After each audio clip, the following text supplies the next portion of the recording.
The abandoned warehouse stood like a forgotten monument, its rusted frame echoing every secret hidden within its walls.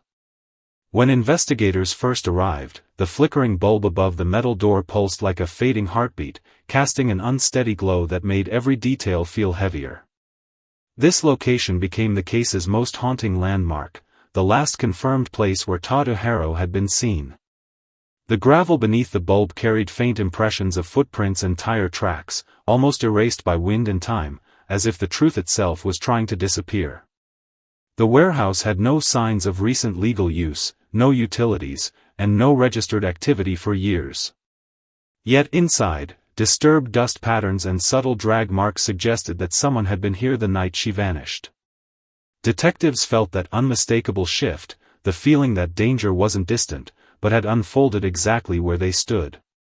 The warehouse was not just a meeting spot.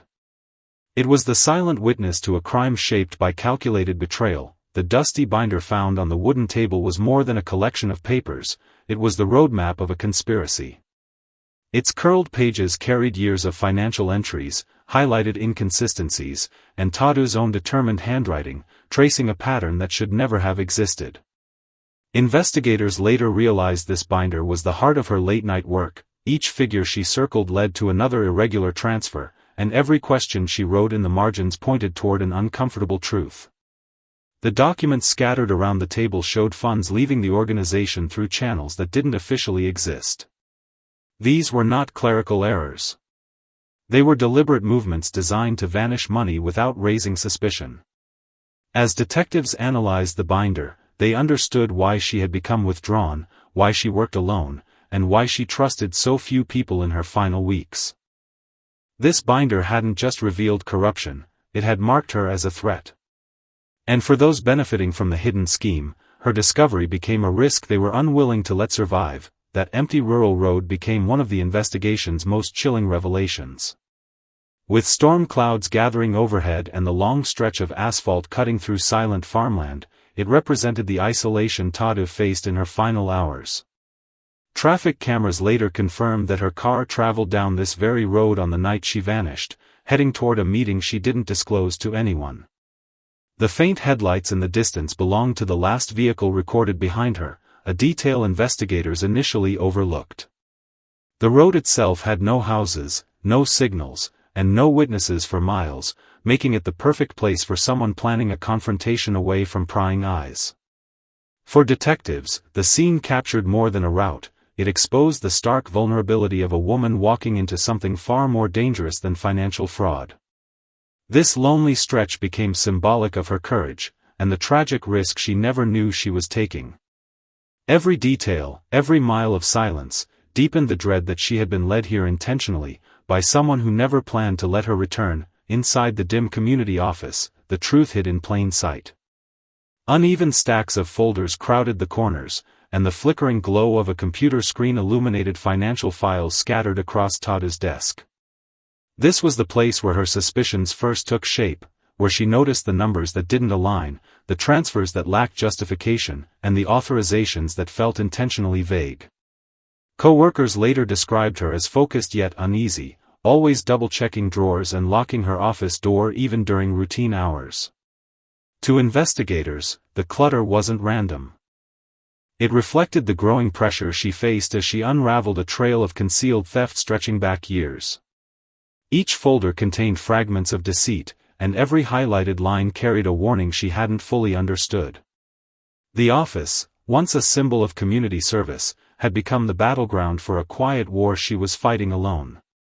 And as detectives pieced together her final weeks, they realized that the danger she sensed wasn't imagined, it was closing in from every direction. The cracked bracelet discovered on the gravel lot was the first physical clue that confirmed investigators' worst fears.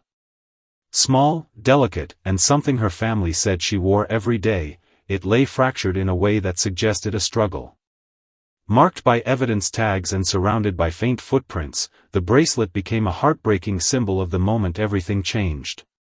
The gravel lot itself showed signs of hurried movement, impressions disrupted, stones shifted, and a partial shoe print that matched the size and tread typical of women's athletic footwear. For investigators, this site connected directly to the abandoned warehouse, reinforcing the belief that she had arrived here willingly but encountered violence she never anticipated. The broken bracelet suggested someone grabbed her, pulling or dragging her in a sudden confrontation. It was a small object, but it carried the weight of the entire case. This wasn't a disappearance. It wasn't voluntary.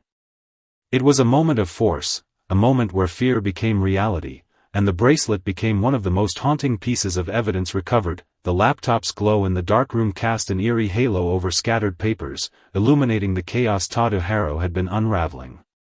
When investigators accessed the device, they found spreadsheets corrupted beyond casual repair, rows missing, formulas deliberately broken, and key figures highlighted in red as urgent warnings. These irregularities weren't mistakes, they were precise manipulations designed to mask unauthorized financial activity. Tadu had spent hours analyzing the numbers, tracking suspicious transfers and noting anomalies she alone understood. A timestamp on one file matched the night she disappeared, confirming that her investigation was active until the very end. Forensic experts also noted that an external USB had been recently connected, now mysteriously missing. The laptop revealed a silent struggle between truth and deception.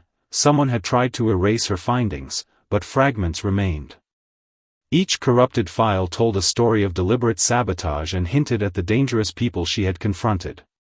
The glow of the screen became symbolic, a flickering light of evidence left behind in the shadows of betrayal. The old storage crate, partially concealed behind overgrown weeds, became a chilling discovery.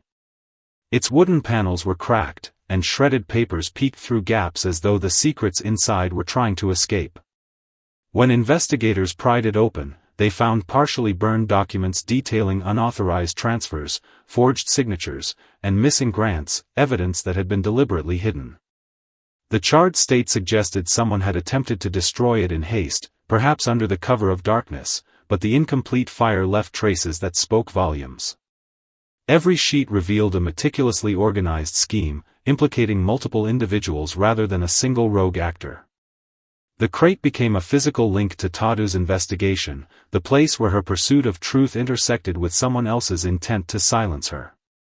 It was a stark reminder that the corruption she uncovered wasn't minor, it was systematic, lucrative, and dangerous.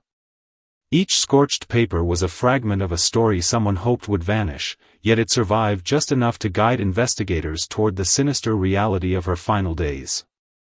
Grainy security footage revealed a shadowy figure entering the office building late at night. The hood obscured the person's identity, but every movement was deliberate and confident, suggesting someone who knew the space intimately. The timestamp aligned with the final hours Tadu had been seen alive, implicating this intruder in her disappearance. Investigators later discovered that the figure moved directly toward Tadu's office, remaining inside only briefly before leaving subtle disturbances behind, a shifted drawer, a barely noticeable smear of dust. These small traces told a story of intrusion, of someone manipulating her environment with precision. The footage added a new dimension to the case. Her disappearance was no accident. Someone was monitoring her, tracking her progress, and intervening when she came too close to the truth. The hooded figure became a symbol of the unseen danger surrounding her, a visual representation of the network willing to go to extreme lengths to protect its secrets. Even in grainy monochrome, the image conveyed menace and intent, leaving investigators with more questions than answers. The cafe table told a story of urgency and unfinished business. A half-finished drink and open notebook sat abandoned, surrounded by scattered audit papers, the last pieces of Tadu Haro's meticulous work left in the open. CCTV footage confirmed she had spent hours here, reviewing documents, making calculations, and preparing for a meeting she never mentioned. Witnesses noted her tense demeanor, the way she packed up suddenly after a phone call, rushing out without finishing her coffee. Every item on the table became a clue. The scattered papers were the last fragment of her analysis, the notebook a record of questions she had yet to answer. Investigators concluded that this seemingly ordinary cafe was the stage for the moment her path changed irrevocably. The table, silent and still, stood as the final calm before the storm, capturing the fragility of a routine abruptly interrupted. Each object was a fragment of a timeline, frozen in place, signaling the exact point where investigation and danger intersected in her final day. The corkboard in Tadu's apartment was a visual map of obsession and discovery. Red strings connected spreadsheets, emails, and financial accounts, creating a web that exposed inconsistencies across multiple organizations. Every pin told a story, linking missing funds to shell companies and forged authorizations. A highlighted date, September 2nd, meeting confirmed, coincided with the night of her disappearance, anchoring the entire sequence in a single, ominous timeline. The corkboard wasn't just a tool, it was evidence of her determination, her attempt to make sense of a system rigged to deceive. Investigators realized that anyone who saw the board would immediately understand the threat she posed to the financial network she was uncovering. The visual organization mirrored her mind, precise, methodical, and relentless. The corkboard became a testament to her bravery and foresight, a silent witness to the secrets she unearthed and the danger it brought into her life. In its tangled strings and pinned notes lay the blueprint of truth that someone desperately tried to erase. The abandoned car on the forest access road immediately raised alarms for investigators. Keys left in the ignition suggested a sudden departure or perhaps a trap intentionally left to mislead. Fallen leaves and overgrown grass obscured tire tracks, amplifying the isolation of the location. Forensics confirmed that no one had moved the car after it was abandoned, marking it as a key point in Tadu Haro's final movements. Inside, all sensitive documents, including the missing USB drive, were gone, the very evidence she had been working to uncover. This vehicle was more than transportation, it was a marker in a carefully orchestrated sequence, a deliberate intersection of her path and someone else's plan. The silence of the forest, broken only by occasional wind, underscored the danger she faced. The car, frozen in time, became a haunting symbol of vulnerability. It reminded investigators that Tadu's disappearance wasn't random but a carefully plotted event, one that left behind subtle but telling signs of the confrontation that had taken place. Under the cover of night, the forensic team meticulously combed the rural warehouse, flashlights slicing through darkness and illuminating every shadow. Protective gear shielded them from the unknown, while careful documentation captured every footprint, tire mark, and subtle disturbance in the soil.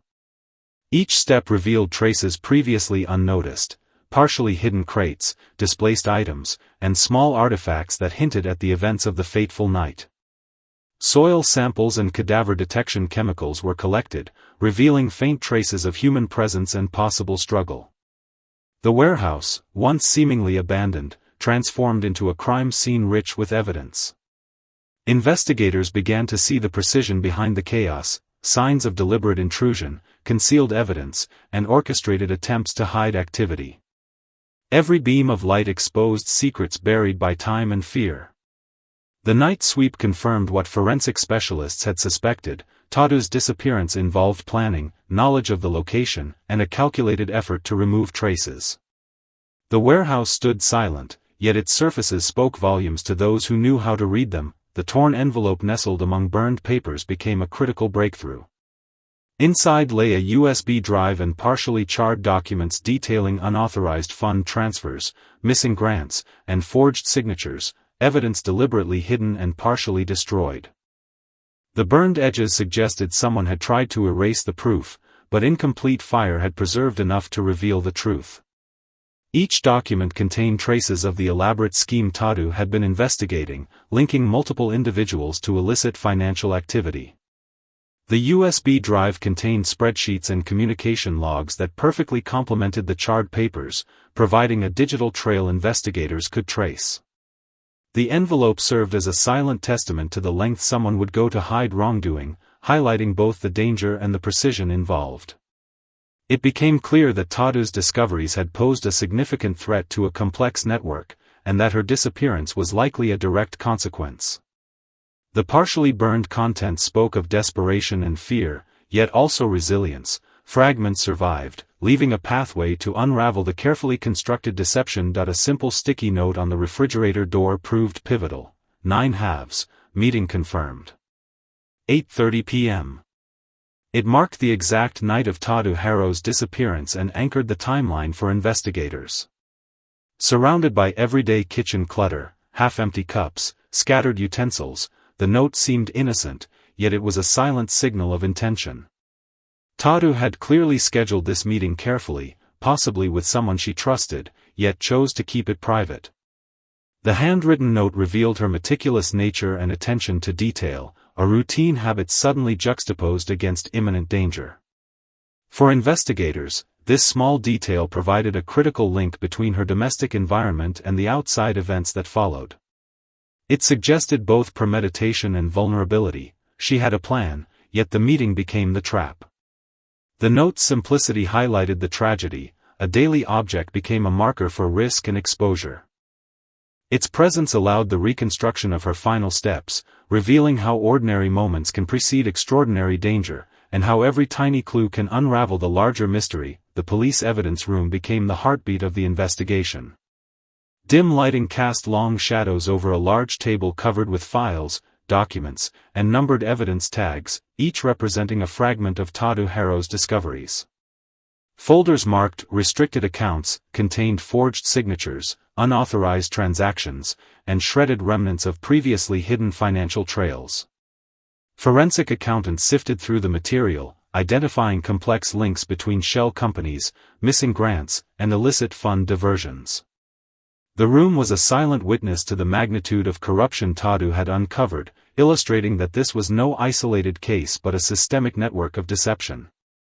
Every piece of paper, every tag, became part of a growing mosaic, revealing both greed and the lengths individuals would go to protect their interests. The evidence room also symbolized persistence, investigators painstakingly piecing together Tadu's final weeks, reconstructing her workflow, and retracing her steps. In this space, the abstract threat of fraud became tangible, and the story of courage, betrayal, and relentless pursuit of truth emerged in stark relief. The muddy footprints leading into the metal doorway became one of the most telling pieces of physical evidence. Each step, carefully marked by evidence tags, traced the path Tadu had taken during her last known movements. Forensic analysis revealed soil composition and tread patterns consistent with a woman's footwear, suggesting that these were her footprints. Subtle scuff marks on the metal frame hinted at a struggle or hurried entry, possibly with someone else involved. The dim ambient lighting in the warehouse amplified every shadow, creating a chilling sense of isolation. Investigators realized that the footprints weren't random, they formed a path that aligned with other evidence, confirming the sequence of events leading up to her disappearance. Each mark on the ground was a silent witness to fear, urgency, and confrontation. These footprints allowed reconstruction of the crime scene, revealing the precision and planning behind the act. For those retracing her steps, the path told a story of vulnerability, courage, and a final journey interrupted by forces she hadn't anticipated. The boardroom exuded tension, the afternoon sunlight slicing through blinds and casting long shadows over faces filled with concern. Papers and laptops lay scattered, a chaotic testament to the mounting pressure from financial irregularities Tadu had discovered. Investigators later learned that board members were aware of her findings and increasingly anxious about exposure. The room, though professional in setting, was a psychological battlefield, the weight of greed, fear, and impending accountability pressing on each occupant. Every misplaced folder and open laptop represented a thread in a network slowly unraveling. The shadows emphasized both literal and figurative concealment, secrets hidden in plain sight, anxieties masked behind forced expressions. Tadu's meticulous audit had begun to force confessions without words, the evidence creating silent panic. The boardroom became a critical scene, not for physical evidence, but for understanding motive and opportunity. Each subtle gesture, each document left carelessly, illuminated the magnitude of the scheme and the lengths those involved might go to prevent her discoveries from surfacing. The suburban apartment kitchen revealed a quieter, more personal side of the investigation. Tadu's laptop glowed, papers stacked neatly beside it, and a half-eaten snack left on the counter hinted at long hours spent working in the calm of domestic routine. Morning sunlight streamed through the window, casting soft light over the meticulous organization she maintained. Here, she compiled her findings, cross-referenced accounts, and drafted the evidence that would later place her at extreme risk. The juxtaposition of domestic normalcy with the dark financial truths she was uncovering heightened the tension. Danger was closer than the comfort of her home suggested. Investigators noted these small details, which revealed her discipline and dedication even under stress. The kitchen, once a safe space, became part of the larger narrative, a witness to preparation, vigilance, and the looming threat of discovery. The scene humanized her struggle, illustrating the stark contrast between ordinary life and extraordinary courage in the face of systemic corruption. The burned corner of the storage crate revealed evidence that had survived an attempt at destruction. Partially blackened edges curled from heat, yet investigators could still discern critical documents, financial records, unauthorized transfers, and memos linking multiple parties to illicit activity. The fire appeared deliberate, a hasty attempt to eliminate incriminating evidence, yet it failed to erase everything. Analysts carefully extracted what remained, confirming that the records aligned with Tadu's research and corroborated other findings. The scene spoke to both desperation and panic from those trying to hide their actions. Each charred page represented both danger and discovery, a tangible record of the lengths people would go to protect secrets. For the investigative team, it highlighted the deliberate obstruction Tadu faced, the threats that may have followed her, and the courage required to uncover the truth.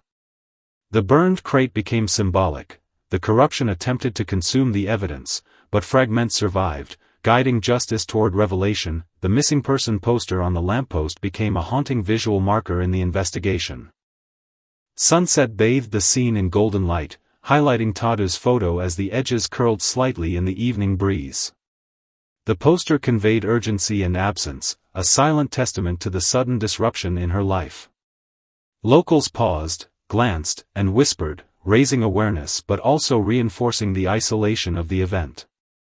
Investigators used the poster to triangulate leads and track community engagement in the case.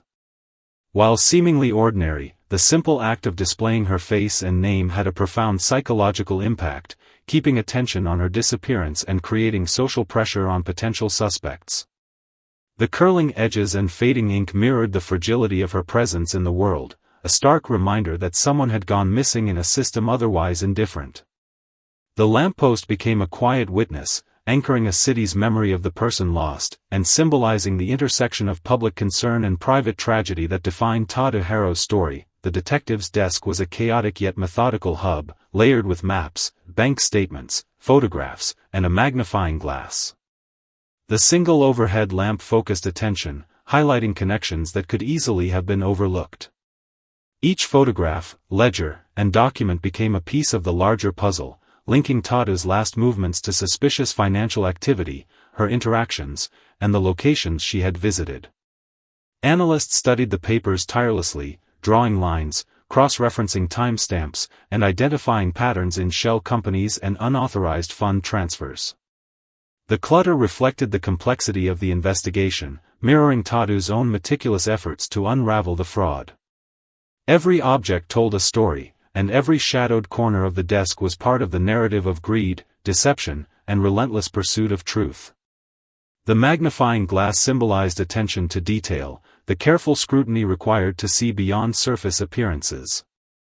In this space, the investigation became tangible, a visual manifestation of the convergence of diligence, insight, and determination that would ultimately uncover the network behind her disappearance. The hidden rural property emerged as a critical location in the investigation.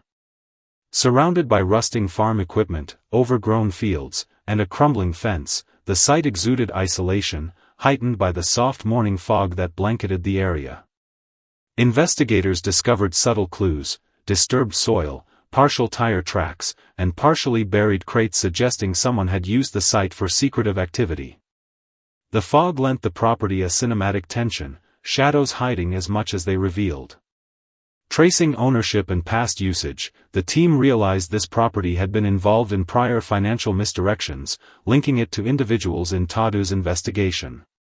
The combination of remoteness and evidence suggested it was ideal for illicit meetings or hiding incriminating material.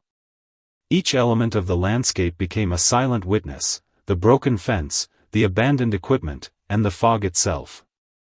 The rural isolation reinforced the vulnerability Tadu faced and illustrated how seemingly ordinary land could conceal the planning and execution of calculated, criminal acts meant to obstruct truth and justice. The surveillance camera captured a hooded figure moving down a dim corridor, the grainy monochrome image concealing identity while revealing intent. Investigators matched the timestamp to Tadu's final known location, immediately raising concern. The figure's deliberate gait and posture suggested someone aware of the camera yet unafraid, a person confident in their plan. Cross-referencing with entry logs, phone activity, and security records allowed investigators to trace movement patterns, narrowing potential suspects. The corridor itself became a symbol of confinement and exposure, the figure both hidden in shadow yet recorded for posterity. Even in poor resolution, small details, the stride, arm movements, and direction, told a story of premeditation. The footage confirmed that Tadu's disappearance was no accident, implicating a calculated presence at the scene.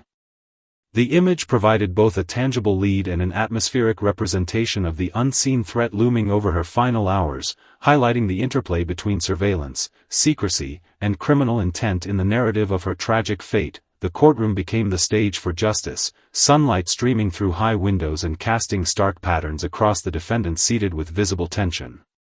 The judge's bench, illuminated in commanding light, framed the moment where accountability would be formally declared. Witnesses, investigators, and Tadu's family observed silently, the weight of the case reflected in the heavy atmosphere. Exhibits, ledgers, and documents displayed around the room reinforced the narrative of fraud, manipulation, and betrayal. The sentencing brought a cathartic closure, validating Tadu's painstaking work and sacrifices. Shadows and sunlight played across the chamber, dramatizing the intersection of truth and authority. Every gesture of the judge, every shuffle of papers, emphasized the magnitude of the verdict. The courtroom sequence underscored the consequences of greed and deceit, and the importance of diligent investigation. This was the public acknowledgement of wrongdoing, a recognition that justice, however delayed, could still illuminate the darkness left behind by her disappearance. It marked the transition from mystery to resolution. The memorial vigil offered a poignant and solemn conclusion to Tadu Haro's story. Dozens of flickering candles illuminated the night, casting a warm glow over the faces of those who had gathered to honor her life and courage. Silence hung heavily, broken only by the soft wind and the quiet flicker of flames. Community members, colleagues, and families stood together, reflecting on her dedication to uncovering the truth and the ultimate sacrifice it demanded. Each candle became a symbol of resilience and the enduring impact of her efforts, a small light against the darkness she confronted. Investigators and loved ones alike felt the gravity of the moment, recognizing that her work had not been in vain. The vigil reinforced the human cost behind the numbers and ledgers, reminding everyone that courage and integrity can leave a lasting mark. The night sky overhead seemed to echo the collective grief and respect, cementing her legacy as a beacon of bravery, perseverance, and the pursuit of justice.